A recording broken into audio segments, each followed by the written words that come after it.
સ્વાગત છે મિત્રો મારી ચેનલમાં તમારું। આજ આપણે કચ્છના મેન જોવાલાયક સ્થળોની શોર્ટમાં જાણકારી લેશી અને તેનું તમારી સમક્ષ લિસ્ટ રજૂ કરું છું। દોસ્તો, હું માતાના મઢ ગયો તો ત્યાં આ કચ્છમાં જોવાલાયક સ્થળોનું લિસ્ટનું બોર્ડ છે અને આનું અંતર માતાના મઢથી દર્શાવેલ છે। તો આ લિસ્ટમાં જેટલા પણ નામ બોલું તેનું અંતર માતાના મઢથી દર્શાવેલ છે। સૌથી પ્રથમ નંબરમાં આવે છે કોટેશ્વર અને નારણ સરોવર। શ્રી કોટેશ્વર મહાદેવ મંદિરનો રામાયણ કાળમાં પણ ઉલ્લેખ જોવા મળે છે। ત્યાં રમણીય દરિયાઈ બીચ આવેલા છે। અહીંયા અસંખ્ય શિવલિંગ પણ મળી આવે છે। માતાના મઢથી અંદાજિત 60 કિલોમીટરના અંતરે નારાયણ સરોવર અને કોટેશ્વર આવેલા છે। બીજા નંબરમાં આવે છે શ્રી જેસલસિંહ જાડેજા તથા સતી તોરલની સમાધિ અંજાર। કચ્છની ઐતિહાસિક કથાઓમાં જેમનું સ્થાન છે એવા શ્રી જેસલસિંહ જાડેજા અને સતી તોરલની સમાધિ અહીં એક અજેપાળ દાદાનું મંદિર પણ આવેલું છે, જેમની ઉપરથી ગામનું નામ અંજાર પાડવામાં આવેલ છે। માતાના મઢથી આશરે 137 કિલોમીટરના અંતરે આ અંજાર શહેર આવેલું છે। આના પછીનું સ્થળ છે કાળો ડુંગર ભુજ। કાળો ડુંગર કચ્છનું સૌથી ઊંચું શિખર છે, જેની ઊંચાઈ 485 મીટરની છે। અહીં ભગવાન ગુરુ દત્તાત્રેયનું મંદિર આવેલું છે।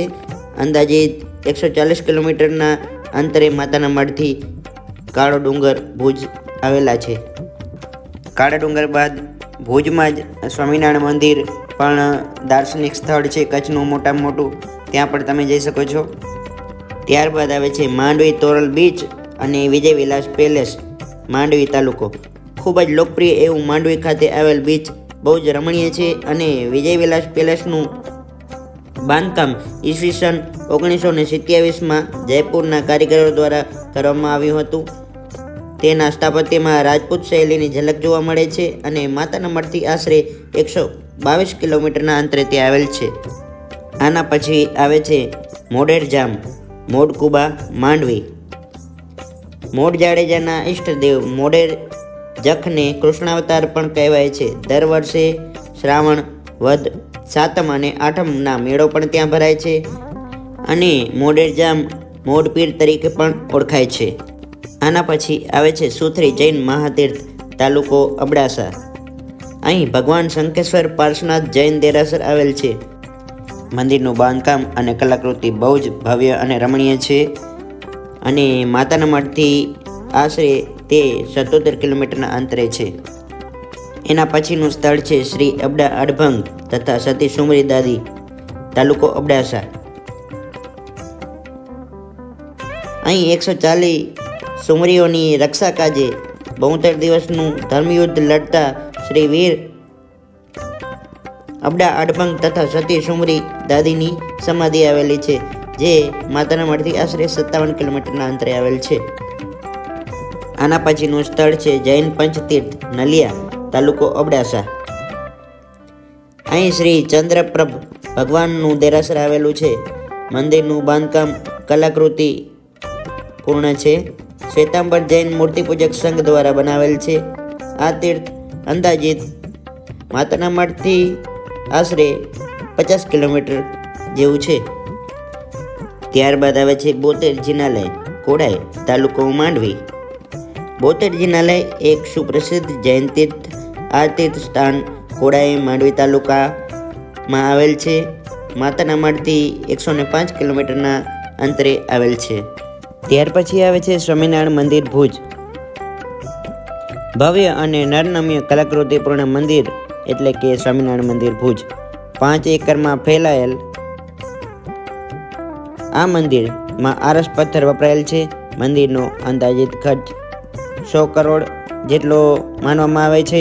માતાના મઢથી માત્ર 96 કિલોમીટરના અંતરે આવેલ છે। ત્યાર પછી જોવાલાયક સ્થળ છે આઈના મહેલ તથા છતેડી તાલુકો ભુજ ગામ ભુજ। માતાના મઢથી 135 કિલોમીટરના અંતરે ભુજ રાવ લખપતજી દ્વારા બંધાવેલ આઈના મહેલની દિવાલોમાં અરીસાઓ લગાવવામાં આવેલ છે। ભુજ હમીરસર તળાવમાં આવેલ કલાકૃતિયુક્ત છતરડી તથા રાજાઓના પાળિયાઓ ત્યાં આવેલા છે। એના પછી આવે છે ધોરાવીરા તાલુકો ભચાઉ। ધોળાવીરા 5000 વર્ષ પુરાતત્વ સંસ્કૃતિનું ગામ છે. ધોળાવીરા તેની નગર વ્યવસ્થા માટે ખૂબ જ વિખ્યાત છે. આ અંદાજિત 315 કિલોમીટર માતાના મઢથી થાય છે. ત્યારબાદ આવે છે શ્રી નારાયણ સરોવર, તાલુકો લખપત. શ્રી નારાયણ સરોવર માતાના મઢથી અંદાજિત 58 કિલોમીટરના અંતરે આવેલ છે. શ્રીમદ ભાગવતમાં વર્ણવાયેલ 5 સરોવરમાંનું એક સરોવર છે. ત્યાં રમણીય દરિયાઈ બીચ છે તથા ભારતીય તથા વિદેશી પક્ષી અભયારણ્ય પણ ત્યાં આવેલ છે. ત્યારબાદ આવે છે હાજીપીર દરગાહ. ગાયોની રક્ષા કાજી યુદ્ધમાં શહોદી વરનાર સંત હાજીપીર રણમાં કચ્છના રણમાં આવેલ છે. હિન્દુ મુસ્લિમ આસ્થાનું પ્રતીક હાજીપીર દરગાહ માતાના મઢથી માત્ર 45 કિલોમીટરના અંતરે આવેલ છે. એના પછી આવે છે વ્રજવાણી ધામ, વાગડ, તાલુકો ભચાઉ. આહિર સમાજનું આસ્થાનું કેન્દ્ર. 140 આહિરાણીઓ અહીં એકસાથે ઢોલના તાલો પર રાસ રમતા રમતા દેહ ત્યાગ કર્યો હતો. માતાના મઢથી 263 કિલોમીટરના અંતરે આશરે આવેલ છે. ત્યારબાદ આવે છે ખાવડા, સફેદ રણ, તાલુકો ભુજ. આ રણને કચ્છના મોટા રણ તરીકે પણ ઓળખવામાં આવે છે અને દર વર્ષે અહીં રણોત્સવ પણ ઉજવાય છે. માતાના મઢથી આશરે 108 કિલોમીટરના અંતરે આવેલ છે. ત્યારબાદ આવે છે શ્રી મોરારગઢ મોમાઈ માતાનું મંદિર, તાલુકો રાપર. મોરારગઢ માતાના મઢથી 258 કિલોમીટરના અંતરે આવેલ છે. આ શ્રી મોમાઈ માતાજીનું મુખ્ય મંદિર છે અને આ એક રમણીય સ્થળ છે. લાખો શ્રદ્ધાળુઓની આસ્થાનું આ પ્રતીક છે. ત્યારબાદ આવે છે ગોધરા અંબેધામ, તાલુકો માંડવી. અંબેધામ ગોધરા ધાર્મિક સ્થળની સાથે સાથે લોકપ્રિય પર્યટન સ્થળ પણ છે. જૈનો માટે પણ આસ્થાનું કેન્દ્ર છે. તેમજ અહીં અનેક દેવી દેવતાઓની સ્થાપના કરવામાં આવી છે અને માતાના મઢથી આશરે 113 કિલોમીટરના અંતરે આવેલ છે. ત્યારબાદ આવે છે શ્રી પિંગલેશ્વર મહાદેવ, તાલુકો અબડાસા. 4000 વર્ષ જૂનું મહાદેવનું મંદિર અહીં આવેલ છે. અહીં રમણીય એવો દરિયાઈ બીચ પણ છે અને માતાના મઢથી આશરે 80 કિલોમીટરના અંતરે આવેલ છે. ત્યારબાદ આવે છે રામવાડા મંદિર, તાલુકો અબડાસા. અહીં ભગવાન વિષ્ણુનું અતિ પ્રાચીન મંદિર આવેલ છે. આ એક પુરાતત્વનું ગામ છે. તેમજ અહીંયા બીજા પાળિયાઓ પણ આવેલા છે.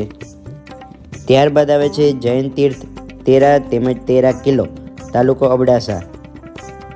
તેરા જૈન તીર્થ તેમજ તેરા જાગીર તરીકે પણ ઓળખાય છે. તેરા હેરિટેજ વિલેજ તરીકે પણ જાણીતું છે. તેવું તેરા ગામ માતાના મઢથી માત્ર 38 કિલોમીટરના અંતરે આવેલ છે. ત્યારબાદ આવે છે કોઠાર જૈન તીર્થ, તાલુકો અબડાસા. શાંતિનાથ ભગવાનનું જૈન દેરાસર અહીં આવેલ છે. તેની કલાકૃતિ અને કોતરણી માટે ખૂબ જાણીતું છે. દેરાસરના ઘૂંઘટ પર મહાવીર ભગવાનનું જીવન ચરિત્ર દર્શાવાયું છે અને માતાના મઢથી માત્ર 65 કિલોમીટરના અંતરે આવેલ છે. ત્યારબાદ આવે છે ગઢશીસા અંબાજી માતાનું મંદિર, તાલુકો માંડવી. શ્રી અંબાજી માતાનું મંદિર, અંબાજી મંદિર ગઢશીસા માતાના મઢથી માત્ર 79 કિલોમીટરના અંતરે આવેલ છે. ત્યારબાદ આવે છે રવેચી માતાનું મંદિર, રવ મોટી, તાલુકો રાપર. રવેચી માતાનું મંદિર 1881માં બનાવવામાં આવેલ હતું. આ વિશાળ મંદિર તળાવના કાંઠે આવેલ છે. મંદિર અખંડ જ્યોત પ્રજ્વલિત છે અને ત્યાં વિશાળ ગૌશાળા પણ આવેલ છે. ભાદરવા સુદ આઠમનો ત્યાં મેળો પણ ભરાય છે અને માતાના મઢથી આશરે 224 કિલોમીટરના અંતરે આવેલ છે. ત્યારબાદ આવે છે ધ્રંગ લોડાઈ મેકરણ દાદાની જગ્યા, તાલુકો ભુજ. અહીં સંત મેકણ દાદાની સમાધિ આવેલી છે. સંત મેકણ દાદા કાવડથી રણમાં પાણી લઈ અને લોકોને પીવડાવતા તથા ભૂલા પડેલા લોકોની સહાય કરતા અને માતાના મઢથી આશરે 114 કિલોમીટરના અંતરે આવેલ છે. ત્યારબાદ આવે છે મુન્દ્રા પોર્ટ, તાલુકો મુન્દ્રા. ભારતનું સૌથી મોટું ખાનગી બંદર છે. એક વર્ષમાં 100 મિલિયન ટન શિપિંગ કાર્ગોનું વહન કરવાનું દેશનું આ ખ્યાતનામ બંદર છે. માતાના મઢથી 141 કિલોમીટરના અંતરે આવેલ છે. ત્યારબાદ આવે છે ઝારણનો ડુંગર, તાલુકો લખપત. ઝારણના ડુંગરોને કચ્છના કુરુક્ષેત્ર તરીકે પણ ઓળખવામાં આવે છે. ઈસવીસન 1762માં કચ્છરાજ અને સિંઘના મીર ગુલામ શાહ કલોરા વચ્ચે ભીષણ યુદ્ધ ખેલાયું હતું અને માતાના મઢથી આશરે આ 40 કિલોમીટરના અંતરે આવેલ છે. ત્યારબાદ આવે છે લખપત જૂનું બંદર, તાલુકો લખપત. જૂના કચ્છ સમયનું ધમધમતું વિકસિત બંદર હતું. લખપત ભારતનું પશ્ચિમ દિશાનું છેલ્લું ગામ છે અને માતાના મઢથી આશરે 41 કિલોમીટરના અંતરે આવેલ છે. ત્યારબાદ આવે છે કંડલા પોર્ટ, ગાંધીધામ.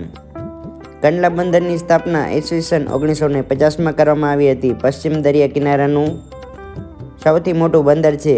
હાલ તેને દીનદયાલ પોર્ટના નામથી જાણવામાં આવે છે. ત્યારબાદનું સ્થળ છે કેરા, તાલુકો ભુજ. કચ્છના વીર રાજા જામલાખા કુલાણીના ગઢ તરીકે જાણીતું છે. અહીં લાખેશ્વર મહાદેવનું મંદિર પણ આવેલું છે. ત્યારબાદ આવે છે ધીણોધર, તાલુકો નખત્રાણા. સંત શિરોમણી ધોરમનાથ બાબાએ અહીં તપ કર્યું હતું. અહીં યાન જાગીર આવેલી છે તેમજ ધીણોધર હિલ આવેલી છે.